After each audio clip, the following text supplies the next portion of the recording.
Good afternoon and welcome to Focused on Forward. Today I have the pleasure of talking with Larry Sprung.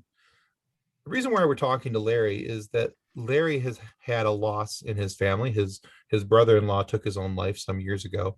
And Larry talks about how that affected him, his family, and how he has chosen to become focused on forward. So we're very excited to have Larry here today to tell us his story. So Larry, thank you. Thank you for being here, and thank you for being willing to share your story with us. Tim, it's a pleasure to be here. Thanks for having me. And yeah, I look forward to sharing with your audience, and I hope they get a lot out of it. That's my goal. All right, cool. So what we'll do, Larry, is I'm just going to turn the floor over to you. Please include us in your story. Yeah, so just to give your listeners a little background as why I'm here today, if you will.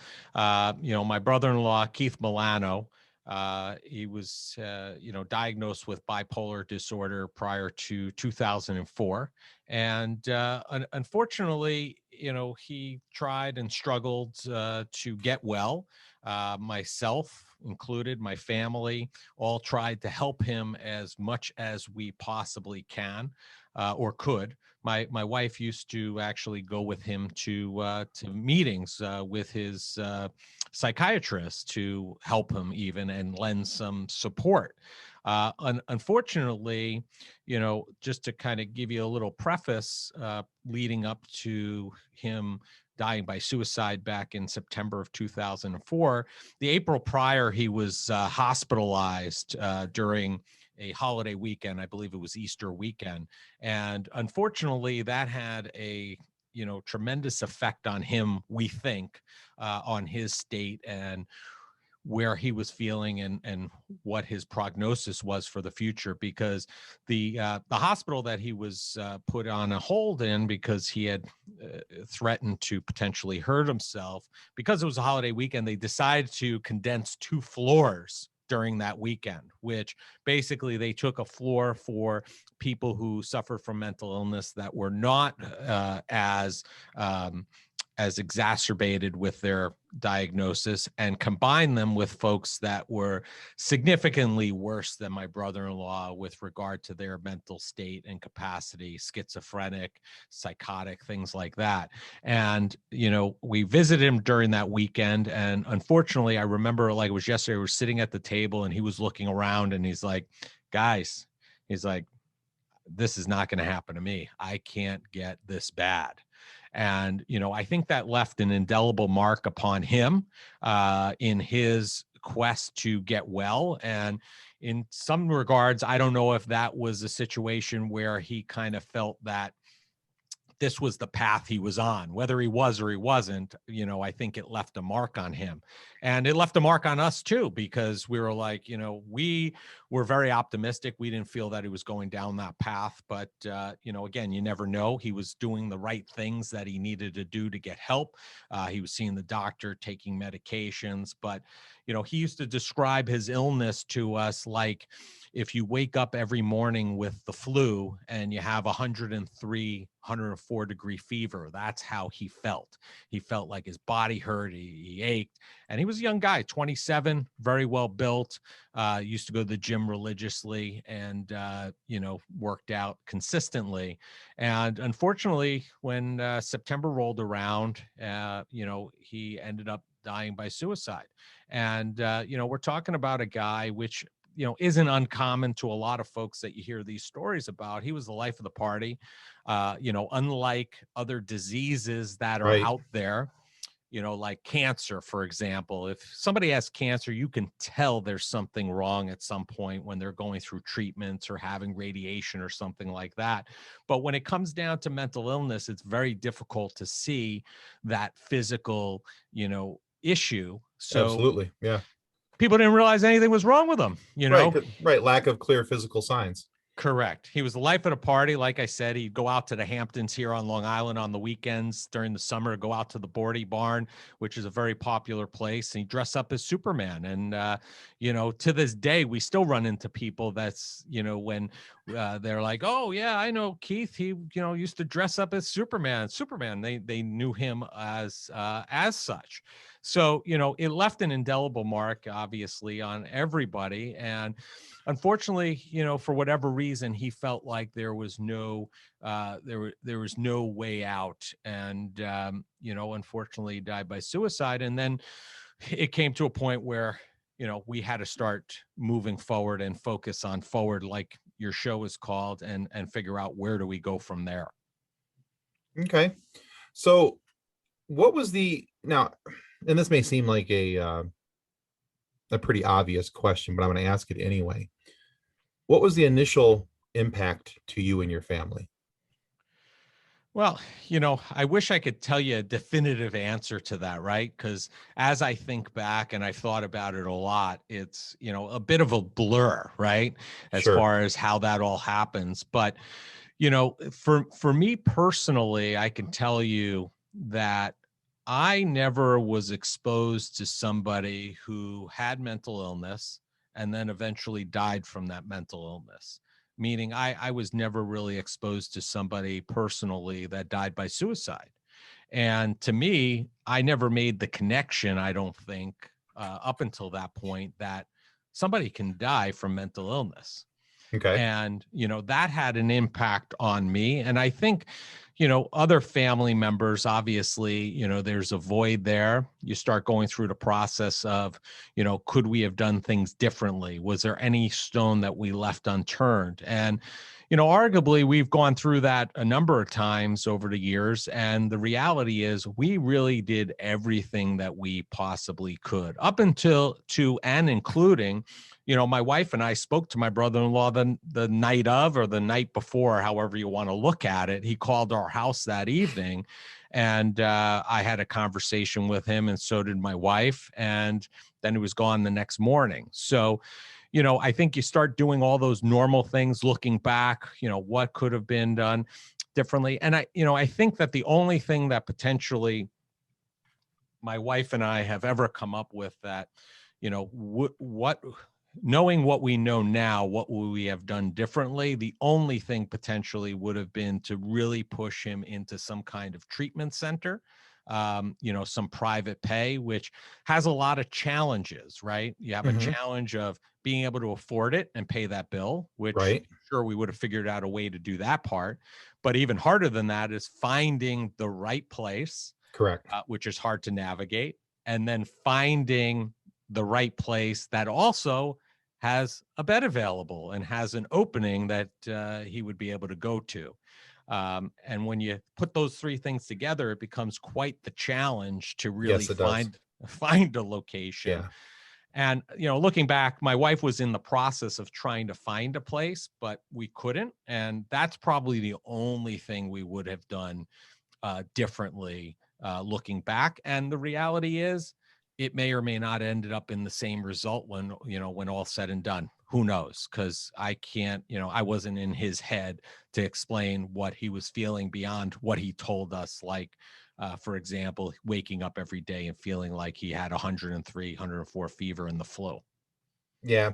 And that's the thing right now is even in nowadays, and so we're talking what, 17 years later, you Right. know, we're talking 17 years later, there's still a difficulty with finding that level of care for someone who's going through that. So, the fact that you um were were even thinking about it at that point and trying to look for something at that point didn't mean it was going to happen, or that it could have happened for you. The likelihood of finding that even now is a bit like a needle in a haystack, Right. because there's just not enough help for those who are struggling with and going through mental health issues. So, because again, you can't see it from the outside. I think, a lot of times we tend to treat things from the outside. Oh, well, you have this scratch, you have this broken bone. We can see that. He's got a cast on it. Something happened, Right. and Yeah, I've said it before. I think it's so weird that in a society that we live in, that your brain, your eyes, and your teeth aren't really considered part of your health insurance for whatever reason. I don't know how that works, but those three things, especially the brain, seem pretty vital to your health and your circumstances. But yet we have very little, if any, coverage for those three things, and the biggest being the brain, which is crazy to me. No, I agree with you 100%. And frankly, I don't know that I had completely thought about it in that light, but yeah, you're absolutely 1000% right. Okay, so let's talk about the afterwards. So in every afterwards, there's, once we've come into a point of some point of trauma, there's kind of the hill. You lead up to the point of trauma, and then there's the come down, there's the dealing with it afterwards. How did you and your wife and your family deal with this, cope with this afterwards? What were the steps that you took? Yeah, I think very much so. We took it in terms of taking it head on. And what I mean by that is, my wife and I made a more or less a resolution together that and more or less, prior to my brother-in-law's passing, we made a resolution to him that we wouldn't let him go quietly.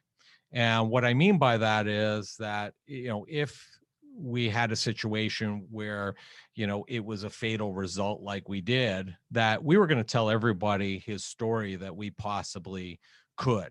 And not in an effort to, memorialize him, but really in an effort to utilize his story to hopefully help and prevent other people to feel like they have no other options, and that, you know, there's nobody interested in them, and that's the only result that they can think of. So that's really the path we took, and that's kind of the path we've charged ahead on for a very long time. And one of the first things that we did was we started looking around for organizations, because like I said, for me, it was a big eye opener looking at mental health and the number of people that we were running into after my brother-in-law's passing that would quietly come up to us and say, oh, I never told anybody this, but my uncle John, same story, but family thinks he crashed into a tree. Or my uncle Joe, family thinks he had a heart attack. Not really what happened. And we started hearing a lot of stories of people that had similar facts and circumstances, and it was crazy to a degree how many people have been affected by suicide. So we started looking for organizations that we wanted to do some good with and for. And, one of the things that really was an eye opener for me at the time in 2004 was we lost at that time about 37,000 people to suicide every year, Right. which was almost the exact number of women we lost to breast cancer at that time. Yes, breast cancer was getting funding in the billions, and mental health and suicide prevention was a mere fraction of that. So we started looking around, and we came across an organization called the American Foundation for Suicide Prevention, which seemed to be one of the leaders in that space. And it just so happened on Long Island, where we're from, they were having a community walk where they were bringing people who suffered from mental illness or people who lost somebody to suicide. And there were between 500 and 1,000 people that showed up for this walk, which we ended up, we ended up enrolling in, going and raising some funds for.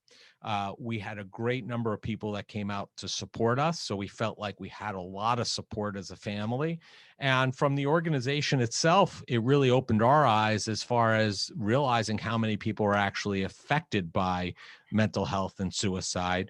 And it really propelled us to get involved heavily with the AFSP going forward. And that's really where we decided to focus the afterwards, was really telling his story, getting it out there, using it as a platform to encourage others to tell their story, not tell their story in the sense that, hey, my Uncle Joe had a heart attack. At least that's what we tell everybody, but really tell their story, because the more of us that do this, I think it helps alleviate the stigma, kind of brings Wonderful. this comes out of the darkness and gives others, hope and the ability to feel comfortable in telling their story. And that's what I think, what we're focusing on, and we focused on from that point to even today.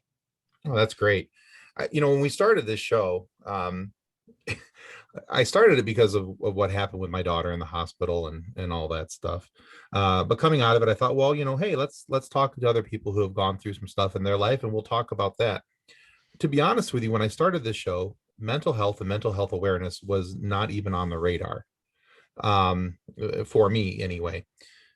It started coming more and more light because as I was doing this show, and I was going through counseling myself for what we had gone through in the hospital, and I started thinking about the importance of, well, maybe talking about mental health is important. Maybe there's some people who wouldn't mind talking about it. And then we had our first guest on the episode with a good friend of mine named Jason Rogers, who talked about his fight every day with bipolar. Jason's a wonderful guy, but no matter how hard he tries, that's still something he's going to have to fight with each and every day. He deals with that. And then we've had a few other guests on. We have recently just posted an interview with a gentleman named Dylan Sessler, which, if you're not familiar with Dylan's story, wonderful, wonderful story now, heartbreaking to start with. But so the nice thing about it is that my show has kind of morphed over time, because I've seen the importance of talking about mental health and mental health awareness and all these things. So that's where guys like you come in, and I'm so glad to have you on the show today to talk about this issue, because it's one of those things where you mentioned that key word there, stigma. Mm-hmm. I think that there is such a stigma attached to mental health awareness, and even talking about suicide, and the fact that people will and can take their own lives because there's not an understanding of where they can go, what they can do, and how they can get help, and things like that. So let's talk a little bit about your work, though, with the association, the organization that you're dealing with. So you can tell us a little bit about what you're doing with them, and how that relationship has morphed over the years. Yeah. So just if I could touch on the stigma point, Yeah, just please. for another moment, Absolutely. I've had a number of conversations with folks, including my wife, over the last, probably year and a half. And I think one of the things that has changed significantly over the last 17 years or so, 16 and a half years at this point, is that the number of people coming out and talking about this has increased substantially. Oh, yes. And, even whether you think they are or not, and whether you look up to them or not, but you talk about the number of celebrities. There have been a number of athletes, whether it's in the NFL or NHL, have come out and talked about mental health as well. And I think all of this is leading to a greater good and a greater conversation. And a lot has changed. And I kind of wonder, to some degree, if these conversations were happening 17, 18 years ago, if that would have impacted things a little bit differently. But I think the good news is we're making some headway in that department. And again, these people that, there are obviously people that are following them and look up to them, as long as they're having those conversations. I think it's helpful to make other people feel comfortable that they could come out and talk about their situation. If Michael Phelps can do it, they can do it, Absolutely. that kind of thing. And to your point, honestly, I really think that it's unfortunate, but the loss of Robin Williams was huge in this regards, because here's a guy that, again, talking about, the same kind of thing about with your brother-in-law. If you looked at him from the outside, Robin Williams was just a barrel of laughs, happy-go-lucky, always seemed to be, in a jovial mood, life of the party, so to speak. But nobody really knew what he was dealing with on the inside. Right. And I think that his loss opened the doors for some of those conversations to be had as well. Agreed. So back to what, your question about the work that we're doing with the American Foundation for Suicide Prevention. So there's a number of different angles and parts to that question, and I'll unpack it hopefully in a somewhat methodical manner. But so what happened was, we became involved with AFSP through that walk. We became acclimated to them and got to know them a little bit more. And we got involved on the local level, which was great. And then the following year after his death, the company that my brother-in-law worked for approached us and said, we want to do something. And they were very understanding through the whole process when he was sick and even, post his death. And they said, we want to do something. And we ended up putting together a golf outing. And we started this golf outing in his name. And, if your listeners want to learn more about Keith's story, they could just go to keithmilano.org, and we have it all there for them to see. We'll be right back after a word from our sponsors. And now back to Focused on Forward. But we started this golf outing, and my wife and I started the Keith Milano Memorial Fund, which was housed at AFSP. And through this golf outing and other charitable endeavors after that, we've raised personally in excess of about $1.5 million for the organization. The golf outing lasted about 10 years. And then for the last 6 or 7, we actually have a fundraiser during Mental Health Awareness Month in May, where we have a number of authors, about 30 to 40 authors from the romance author community, that donate a portion of their proceeds to the Keith Milano Memorial Fund. It's a long story how we got. Cool. Yeah, we had an author about 6 or 7 years ago approach us, said, "Hey, I'm having a new book coming out in May. Would you mind if I donated a portion of my proceeds to your brother and your brother-in-law's fund?" Like, no, sure, that would be great. No, we'd hate that. Please don't. Right. And it ended up taking on a life of its own because other authors started hearing about it, talking about it, and it grew, exponentially, where this coming May of, May 2021, we'll have 30 to 40 different authors that are going to be donating a portion of their proceeds to the fund. Oh, cool. Yeah, so it's great. So that's one area. The second area that we've been heavily involved in is I became involved on the national level with the American Foundation for Suicide Prevention, and I currently sit on their national board. I've been a board member for about the last 11 or 12 years. I sit on their finance committee, we do a lot of good work. The organization itself has a couple of key programs that I like highlighting. One is they have a Survivors Day, which is basically the Saturday before Thanksgiving. It's an opportunity for people that have suffered from a loss or those that are suffering to get together for a common program, and then they break out into groups of like kind. So you have mothers who've lost children, you have fathers, and basically it's just a day of healing, which is a great opportunity for people to get together and know that they're not alone, especially as we start entering the holiday time. Right. We also have a program called Healing Conversations, where we have chapters in every state, at least one in every state. And if somebody does suffer a loss, we have volunteers that are trained in all locations that, if asked, we can send out, again, people who have similar losses. So if somebody lost a child or somebody lost a parent, we would send somebody who also lost a child or lost a parent, just simply to sit with that family because they've been in their shoes, and to help them walk through and start processing what that's awesome. all about. Yeah. No, really, that's fantastic. Yeah, I mean, that I find that that's probably one of the most rewarding programs that we have. Hopefully it goes out of business soon and we don't need it, but that would be great. Until we do, that's there. And then, one of the largest pieces of our funding goes towards research, where we're actually funding research grants and research studies that our scientists are working on discovering, different things about the brain. And they each have their own mandate, and they come to us and we go through a vetting process. Last year, I think we basically funded close to $5 or $6 million in research studies. So that's how we were founded. So those are like the highlights of what we're doing.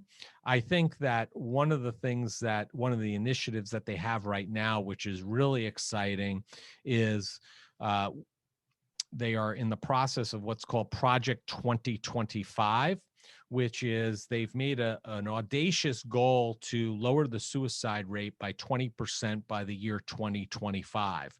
And they're focusing in on about 5 different areas of focus that have the highest rates of suicide, and start chipping away at those areas to try to reduce the rates in those specific areas. So a lot of good things going on there. And then lastly, just to give the listeners an idea, we've raised this money, this $1.5 million that I spoke about earlier, and some of the things that we've been passionate about and how we've helped deploy some of that capital to do some good is we've funded a high school film for high schoolers about mental health and what they should look out for. Nice. We helped fund a film that was specifically geared about bipolar disorder. And then probably we funded a few research studies or grants when approached. And I think the largest share of money that we've deployed from that fundraising effort is through a platform called Seize the Awkward, which is basically a social media driven ad campaign, if you will, that's predominantly on Instagram, and it's geared towards kids, teenagers. And basically the premise is that if you see a friend or somebody and you think there might be an issue, more or less seize the awkward. Don't feel uncomfortable that you might lose the relationship if you ask them the wrong thing. Take the risk and ask them anyway, because you may be saving somebody's life. And I think that that's a pretty bold takeaway, and something that our teenagers and youngsters really should be empowered with in order to make sure that a friend's okay. They should not be concerned with risking a friendship to potentially save a life. So those are just kind of, in a nutshell, some of the things that we've done and through the American Foundation for Suicide Prevention that we're very proud of. No, and you absolutely should be. Those are fantastic. That is awesome stuff. Okay. So Larry, where's the best way for people to be able to find out how to donate to the foundation, or the organization rather, and or get any more information on how they can participate in some of your upcoming events? Yeah, so if they go to afsp.org, adamfranksampaul.org, that is the website for the American Foundation for Suicide Prevention. You can find a listing of all the chapters that we have across the country. You put in your zip code, it'll tell you what the nearest one is. Typically, again, in a non-COVID year, we have a community walk in each of those locations.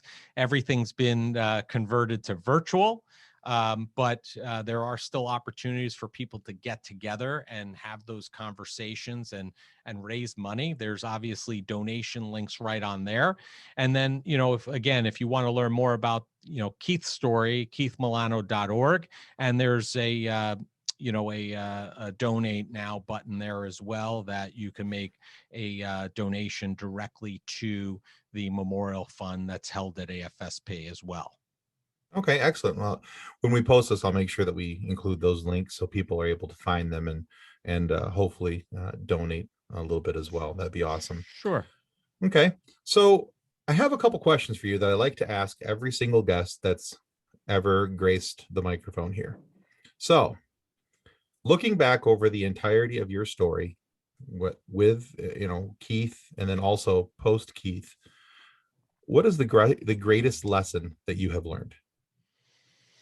Yeah, I mean, I think that the greatest lesson that I have learned is that people die from mental illness. It was something that I did not, I don't think it ever dawned on me, because I never was exposed to anybody who died by suicide. I had people in my life that were diagnosed with, for example, anxiety, maybe even some depression, but never in a million years up until the point of his passing did I think that it could be or potentially be fatal. And, that is a lesson that I've learned, and, something that I'm actively looking to change and, make and have an effect on the world. Okay, excellent. Now, the second question is similar in form to the first question, but it's not exact. It's a very close cousin, though. Let's go with Okay. that. what is the single greatest piece of advice that you were given that you still use today? It's a good question. Um, in my entire life, I Entire mean, life. Yeah. pay yourself first. But that's the business I'm in, so that's the one that's really memorable. But I think if you go back even further, it's treat other people like you'd want to be treated. I think that's key. And I think that plays into and really resonates here because in a lot of ways, with social media the way it is, people are very brave behind a keyboard. People are very brave in text messaging. But listen, everybody has their own struggle. You don't know necessarily what it is, and you may never know, and you may never even realize by just looking at them, like you said earlier. So treat everybody like you would want to be treated, and I think that the world would be a better place if everybody kind of followed that mantra. Excellent. Okay. Now, I also know that you uh, do a podcast yourself. So, although it's not in the same lane as what we're talking about right now, why don't you take a minute and share with the audience what your podcast is and what it's about? Yeah, sure. Thank you for that. Yeah, I have a show called the Mitlin Money Mindset, which Mitlin is my firm, which is a wealth management firm, and we concentrate predominantly on money and mindset and businesses. I think there are certain people that kind of get afraid of the show because they think it's money driven because it's Mitlin Money Mindset. But we concentrate on a lot of different topics. Money happens to be probably covered in maybe one of every 10 shows. I'm very about mindset and abundance mindset. I also talk a lot about mental health and have guests on that talk about mental health. Recently, I had on Elijah Holder, who's a defensive back for the Denver Broncos. Nice. And he under the NFL's My Cleats, My Cause, he wore cleats for that event, sponsoring or I guess advertising the American Foundation for Suicide Prevention because he himself lost a very good friend in high school and he's very Okay. open about it. So, those are things that we talk about. And I think, we talk about businesses and I just interviewed two gals who took a college project and turned it into a business that's now generated $5 million in revenue.